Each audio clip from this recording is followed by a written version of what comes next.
Sankt-Peterburg yaqinida o'zbekistonlik transgender erkakning parchalangan jasadi topildi. Rossiyaning Leningrad viloyati Kirov tumanida topilgan boshsiz jasad O'zbekiston fuqarosiga tegishli ekani aniqlandi. Bu haqda Leningrad viloyati tergov qo'mitasiga tayangan holda rus nashrlari xabar berdi. Ma'lum qilinishicha, 15-iyun kuni Kirov tumanidagi daryoga cho'milish uchun kelgan 11-sinfda o'quvchi o'smir suvda jasadni topib olgan. U tezlikda politsiyaga xabar bergan. Voqea joyiga yetib kelgan politsiya boshsiz, qo'lsiz va oyoqsiz, ammo ayollarning sun'iy ko'kragiga ega bo'lgan transgenderning jasadini suvdan chiqarib olgan.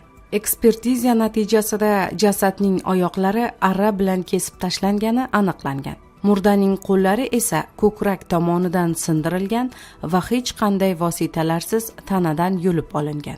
Jasadda kattaligi 4 cm dan 20 cm gacha bo'lgan pichoq bilan berilgan 4 ta jarohat izlari bo'lgan. Politsiya jasaddagi sun'iy ayollar ko'kragi bo'lgan implant raqamidan kelib chiqib, transgenderga ko'krak operatsiyasi o'tkazgan xususiy klinikani topgan va 18-iyunda uning shaxsini aniqlagan. Bildirishicha, u O'zbekistonning 23 yoshli fuqarosi Xatamjonovdir. U o'ziga Tamara deb ism qo'ygan. Tamara Rossiyaga bundan 3 yil avval kelgan va bir joyda muqim yashamagan. U Moskva va Peterburgda navbatma-navbat yashagan. Moskva-Peterburg poyezdining doimiy yo'lovchisi bo'lgan.